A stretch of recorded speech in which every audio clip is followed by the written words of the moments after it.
এই সিজনে প্রচুর পরিমাণে টমেটো কিন্তু পাওয়া যায়। টমেটোর দামটাও কম থাকে এবং টমেটোগুলো পাকা টুসটুসে লাল হয়ে থাকে। আর সেই টমেটো দিয়ে যদি নিজের হাতে সস তৈরি করা যায় তাহলে সেই সসটিও হয় কিন্তু একদম স্বাস্থ্যসম্মত। নামি দামি ব্র্যান্ডের থেকে নিজের হাতের তৈরি সস কিন্তু খেতে অনেকটাই মজা। আর এইভাবে টমেটো সস তৈরি করলে কিন্তু আপনারা ১ বছর পর্যন্ত সংরক্ষণ করে রাখতে পারবেন। তবে চলুন রেসিপিতে চলে যাই। এই জন্য আমি ১ কেজি পরিমাণ টমেটো ভালো করে পরিষ্কার করে ধুয়ে কেটে নিয়েছি।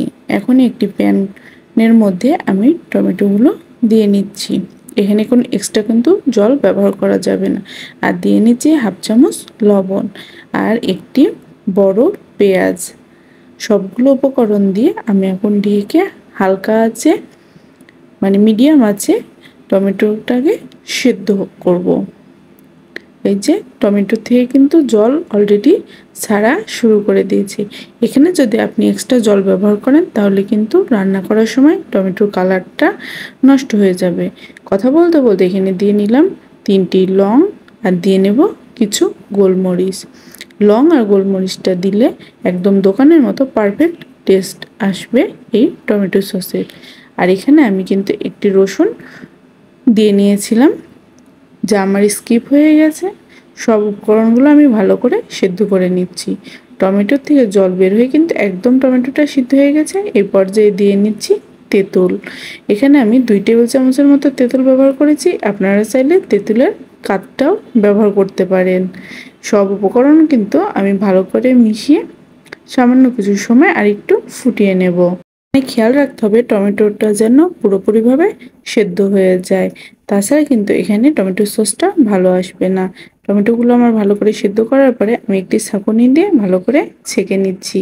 এতে করে টমেটোর যে বীজ বা এক্সট্রা অংশগুলো থাকে সেগুলো বের হয়ে যাবে। আর একটি স্মুথ আমরা লিকুইড পেয়ে যাব, যা আমাদের একদম দোকানের মতো স্বাদের একটি টমেটো সস তৈরি করতে সাহায্য করবে। এই যে সুন্দর একটি স্মুথ লিকুইড কিন্তু আমরা পেয়ে গিয়েছি। দেখতেই পাচ্ছেন এখানে কিন্তু কোনো রকমের ফুড কালার আমি ব্যবহার করি নাই। পুরোটাই অর্গানিক টমেটোর থেকেই কিন্তু এই কালারটি এসেছে।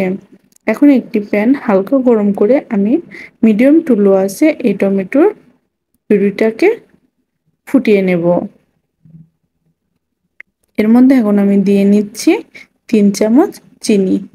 টমেটোটা কি পরিমাণ মিষ্টি হবে তার উপর নির্ভর করে কিন্তু এখানে চিনিটা ব্যবহার করতে হবে। আর স্বাদটাকে ব্যালেন্স করার জন্য দিয়ে নিচ্ছি 1/2 চামচ বিট লবণ। যেহেতু আমি টমেটো সিদ্ধ করার সময় লবণ দিয়েছি, তাই আর এখানে কোনো ধরনের লবণ আমি ব্যবহার করব না। আর ঝালটাকে ব্যালেন্স করার জন্য দিয়ে নিলাম 1 চামচের মতো লাল মরিচের গুঁড়া। আপনারা চাইলে কিন্তু এখানে এই মরিচের গুঁড়াটা কম বেশি করে ব্যবহার করতে পারেন। সব উপকরণগুলো আমি ভালো করে মিশিয়ে টমেটোর সসটাকে হালকা আঁচে ভালো করে ফুটিয়ে নিচ্ছি। যত ভালো করে ফুটিয়ে নেওয়া হবে ততটাই কিন্তু মজাদার হবে এই টমেটো সসটা। আর আপনারা অবশ্যই টমেটো সসটা রান্না করার সময় খেয়াল রাখবেন, যেহেতু সসটা অনেক ঘনত্বের হয়ে থাকে তাই কিন্তু ফুটিয়ে আপনার গা হাত পায়ে ছিটা পড়তে পারে। তাই সাবধানতা অবলম্বন করে আপনারা এই টমেটো সসটা রান্না করবেন। সুন্দর করে ফুটিয়ে যখন হালকা জলটা একটু টেনে আসবে, লিকুইড ভাবটা অনেকটাই কমে যাবে, তখন আমি আগে থেকে 2 চামচ কর্নফ্লাওয়ার ভিনিগারের সাথে গুলিয়ে এর মধ্যে দিয়ে দেব। ভিনিগারটা দিলে এই সসটা কিন্তু আমরা দীর্ঘদিন যাবৎ সংরক্ষণ করে রাখতে পারি। সবগুলো উপকরণ আমি ভালো করে মিশিয়ে নিয়ে দেখতেই পাচ্ছেন আমার টমেটো সসটা কিন্তু হয়ে এসেছে। এখন আপনাদের আমি দেখাবো যে পারফেক্ট টমেটো সস রান্না হয়েছে কিনা আপনারা কিভাবে বুঝতে পারবেন। এই জন্য আমি একটি বাটি নিয়ে নিচ্ছি। তার মধ্যে দিয়ে নেব 1 চামচ টমেটো সস।